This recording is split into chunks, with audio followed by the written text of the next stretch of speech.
think somehow it's in my genes. This place is just part of me. I love my job. It's already like going today. It's already. When I retire, I'm not quite sure what I'll do or who I'll be.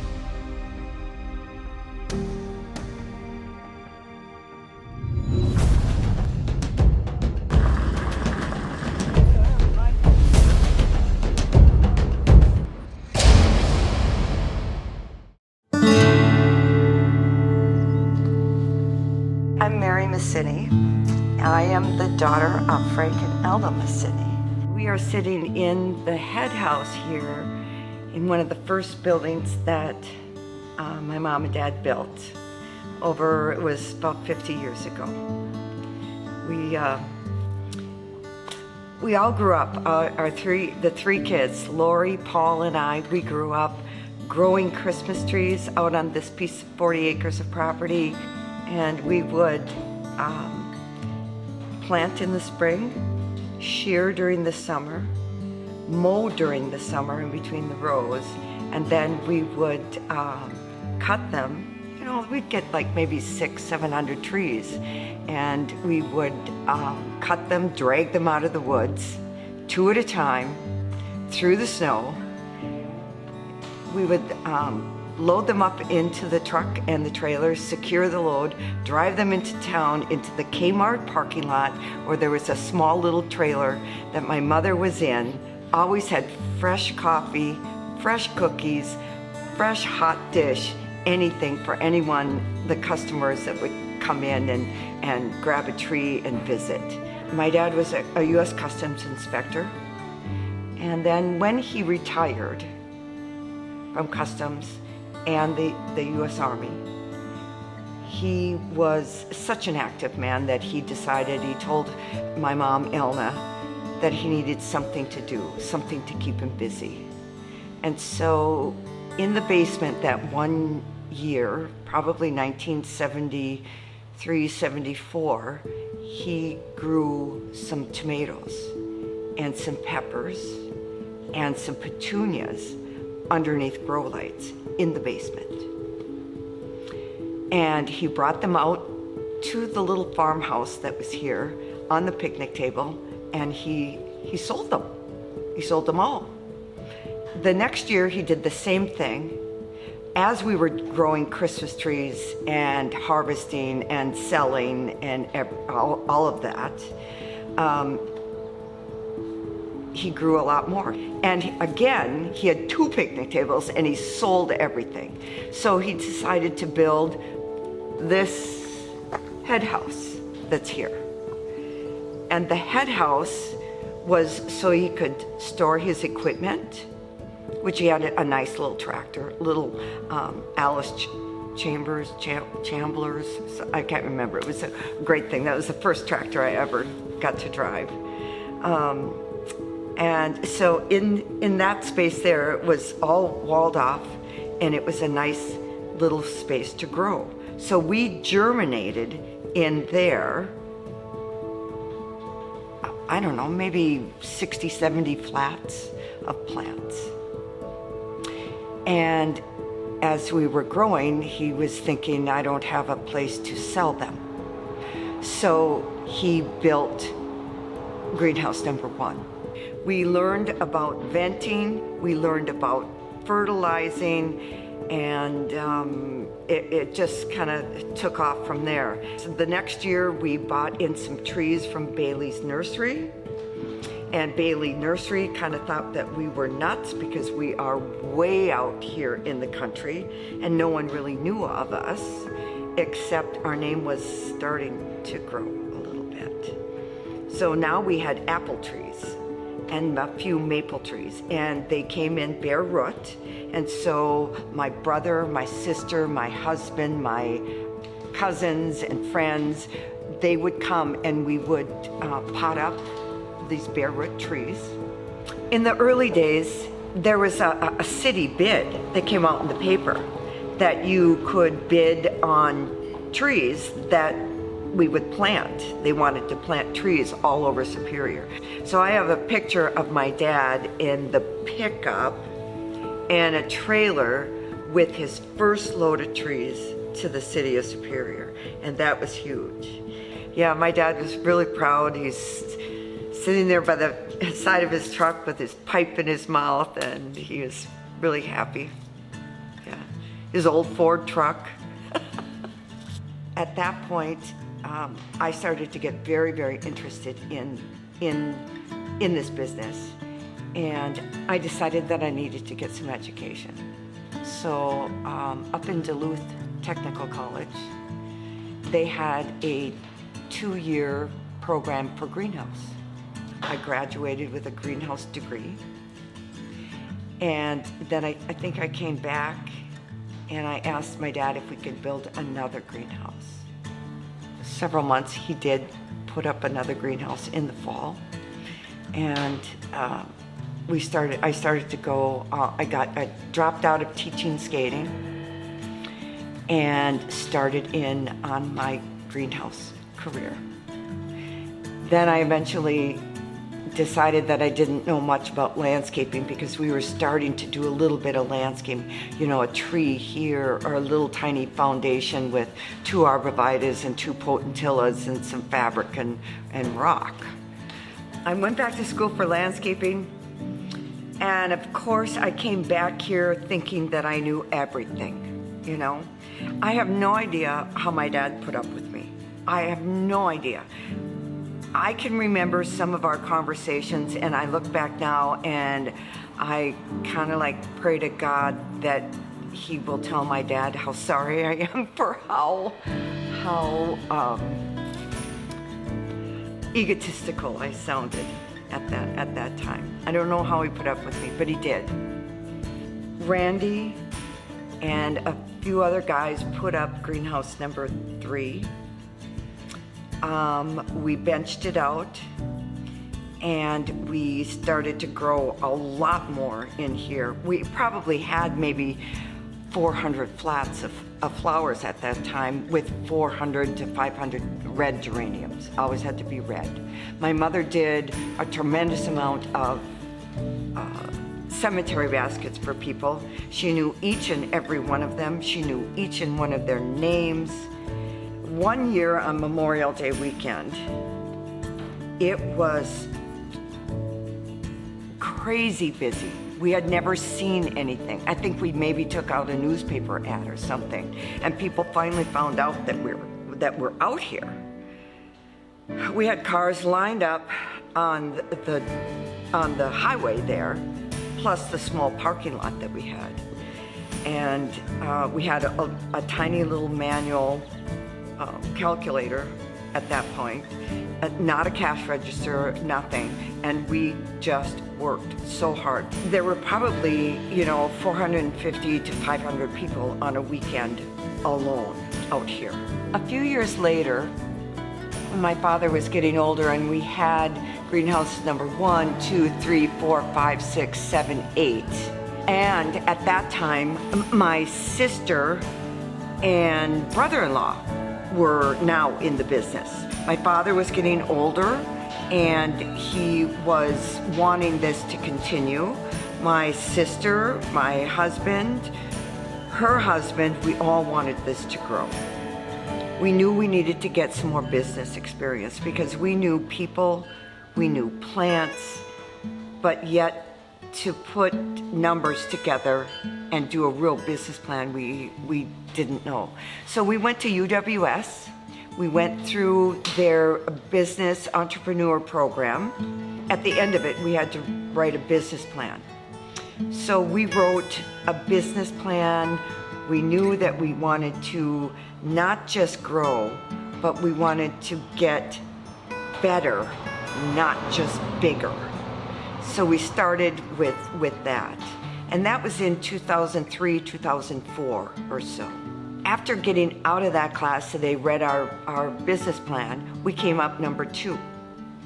And we got $2,000 for that. So we took that money and we went again to another landscape business program, Ben Cooley. Lori, Chuck, Randy, and I, we went down to the Twin Cities where we learned, again, landscaping procedures and how to enter things into books. I had convinced my dad, after many, many years, to build us a regular office.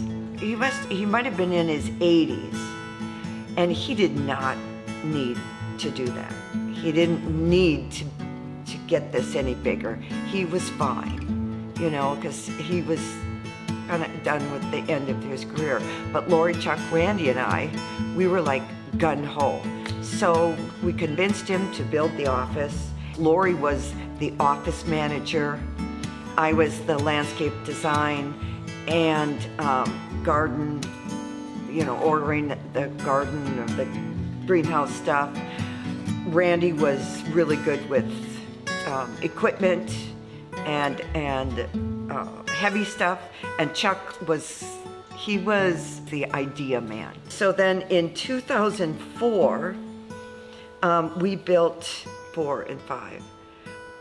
We poured the concrete in December, and then we have Polytech. We ordered these 2 beautiful greenhouses that were so energy efficient. They were automated.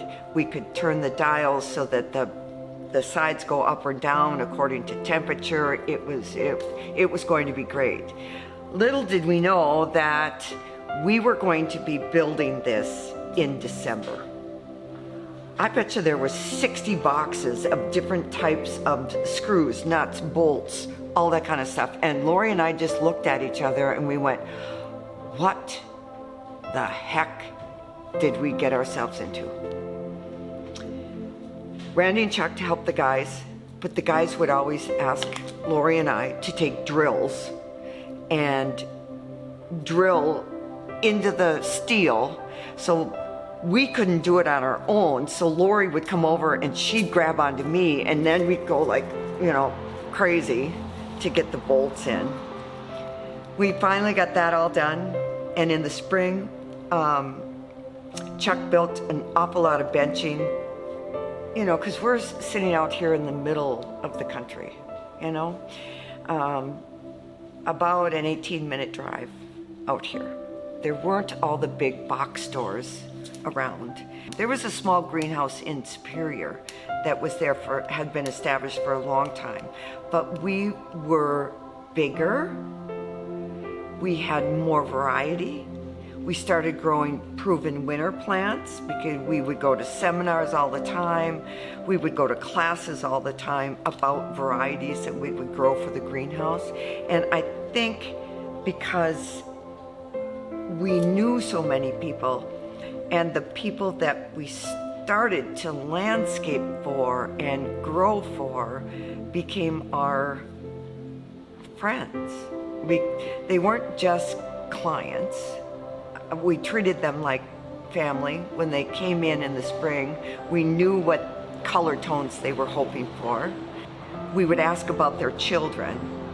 And at that time, we were putting flyers into the middle school and the elementary school for Pots, Tots, and Kids, where on Mother's Day weekend, kids could come out. We would take them in the shed over there on tables, and they could plant their own Mother's Day pots.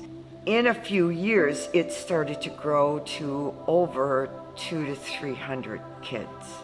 We would keep the kids busy while the mothers went around to shop. A lot of those young people have worked for us, and we have always had a very good reputation as far as how we treat our employees. I think one of the other reasons that we became so successful is that the Superior Telegram was so supportive of us.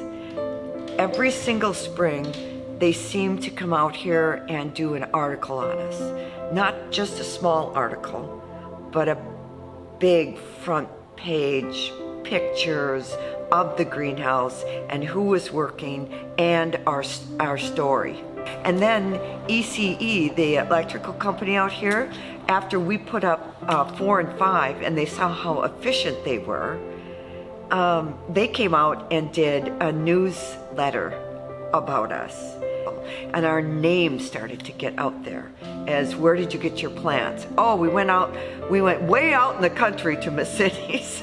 It's like, we're not that far out. Great gardening. It's on Channel 8. They asked if we would come out or come up there and do a few of their garden talks up there. So now we were on TV, and it just started to grow and grow and grow. An idea that grew. Not bigger, but better. And now here we are. We're big enough. This is it.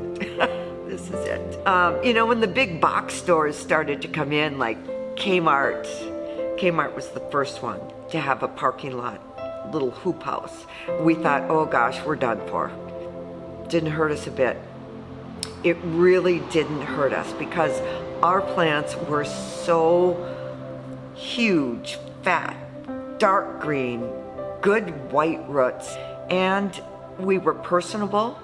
We had an awful lot of knowledge with our staff, with the four of us. We knew what we were talking about. We knew the tricks of the trade. So people came out here not just for plants, but just for the knowledge. In the 90s, ponds became very, very popular. And so we tried to get a lot of education about ponds. We went to several of the pond, the big build a pond in a day seminars and that type of thing. And then we had that company come up here and we built a big pond right in the center of the growing area. That was just so big at one point. And then, during the years, over the hard physical work that had to be done, Randy, he hurt his back. He had to stop because of how many surgeries that he had. So now it is Lori, Chuck, and I. And then Chuck got a job over at Enbridge. 2007, Dad died. And then 2007, 2008, 2009, you know what happened in those years. That was tough. That was really tough. We fought for every dollar to stay in business. And at some points we thought, we're gonna give it up. I could never not do this. I wake up every morning and I open up the gate and I say, thank you to God for letting me take care of this small little area that He's given me. And I thank Him for every single person that helps to make Massini's proud. It just got so stressful for just Lori and I to do this. We were trying to hire people to do what Chuck did, do what Randy did, and it was very, very stressful. Lori wanted to get out, and I don't blame her. It was tough. It was tough. And I figured out a way to buy Lori and Chuck out. So there again, that was really tough financially. And again, I stood in the parking lot. How am I gonna do this? This is in 2010. I made a decision to stay, and I knew I had to work hard in order to stay. We started to get more into the hotels down in Canal Park. I started to go after all of them. And once they saw what we could do, they started to call us. It was a gift from God. They were calling us to make their places beautiful. By that time, landscape was going crazy. Very, very good after 2011, 2012. When I come to work every morning, I open the door and thank God for the opportunity to do this. But when I hit that office door, I am running in 6 different directions. I've got one crew coming at 7:30, that's the landscape crew. I better be ready with a load list for them, an address, and a design on a piece of paper. Then we have an 8 o'clock crew which is the maintenance and lightweight landscape crew. So I have to be ready with their destination, what their job description is, and about how long it should take, plus the materials that they need. The dump truck, Yeah. put some soil in it, because you're gonna need more than what's there. Yep. Okay. And then there is the ladies maintenance crew, where they go out to brewery, hotel, restaurant in Canal Park right now. So I will talk to that crew lead, and she will tell me what she saw, what she thinks she should do, and out for the day. Then I make a few phone calls because I've got to stop at 2 or 3 places to do a landscape estimate. Then I'm out the door and usually by the job site by 9:30. And then when I get back in the afternoon, I start working on those estimates. I am blessed to say that people trust me and they trust us enough to just let us come in and do what we do. But I love my job. I don't know, it just comes naturally to me. It comes naturally. Design, flow, edge lines. I can feel where a tree should be placed in order for the canopy, when it grows big, to shade the house. I love being here. It's my home. It's my place. It's something that I've raised. You know, we had one employee here that absolutely stole my heart. His name was Kyle Johnson. And when Kyle first started to come here, he wouldn't say a word. He barely said hello, but he knew what he was doing. He was a hard worker, and he also, I think, was bitten by the landscape bug. He pushed me to be a better person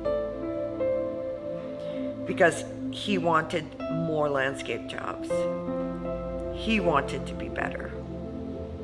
He wanted to own this place someday. He was more than an employee to me. He was like my second son. But his dad called me in February of one year, and I was in Huatulco, Mexico. And I thought, oh gosh, this is not a good phone call, because I knew that possibly Kyle had a car accident or something. And Bob told me that no, he didn't have a car accident. He had an aneurysm and he died.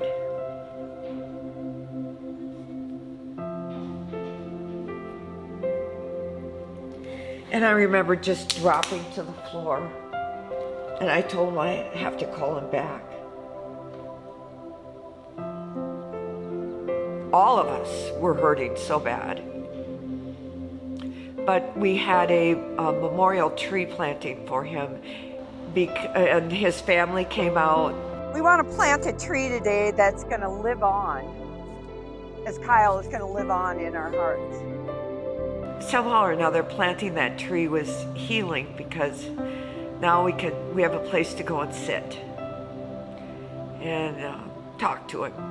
He was getting ready to build a house in the back 40, and then he was getting ready to buy me out. When I get to heaven, I'm going to have to ask God why he took him and not, someone older like me. You know who else has helped me? Is Kendall Klaus. He owns a wholesale tree nursery down in Hastings, Minnesota. And he's been in business for as long as I have. And he started his own business. And I met him on the beach in Playa del Carmen 8 years ago. He's become the love of my life and has mentored me with large trees. I have learned so much from him, and it's been a real fun journey having someone as an expert in the field of trees, mentor me and get me up to the point where now I can talk very intelligently about trees. I knew that this 50 years here, I knew that we had to do something. I brought in food for about 150, 120 people. It was 120 people. Cars just started to roll in. And we talked and talked and talked to so many people. It was wonderful. We had about 450 people that came.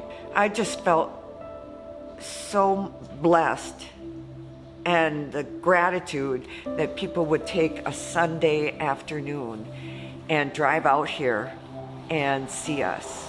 Yeah, we had a big, beautiful cake. All I know is that I was so overwhelmed. That's when I felt the powerful name of Massini's. That's when I knew that we had done things right.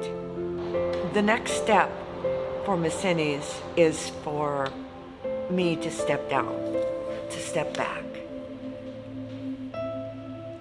I put it up for sale last November. I've had several inquiries and a few offers.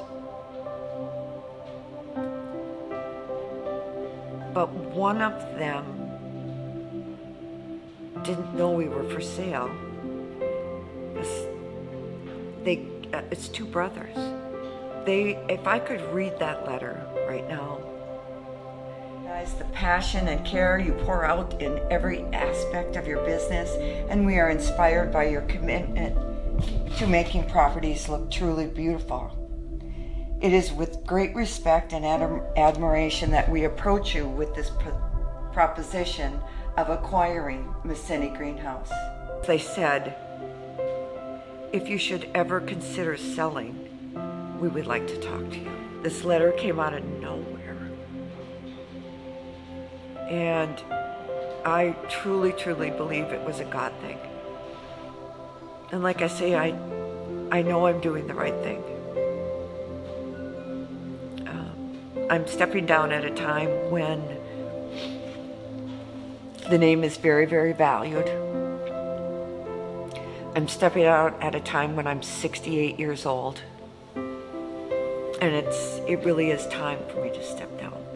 I'm happy about it, but I'm also very sad and I'm very scared because I'm not sure who I would be if I'm not married from the cities.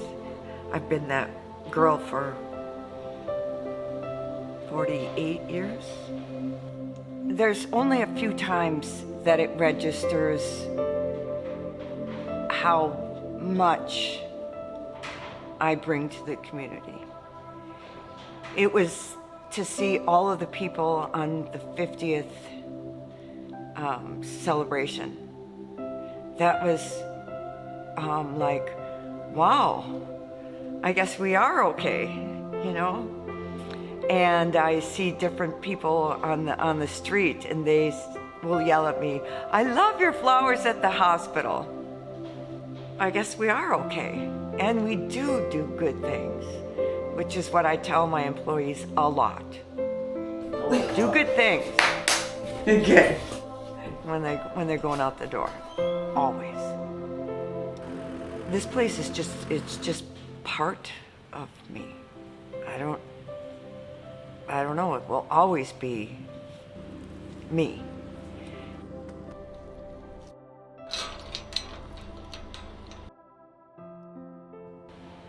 I'm Mary Massini, and this is my story.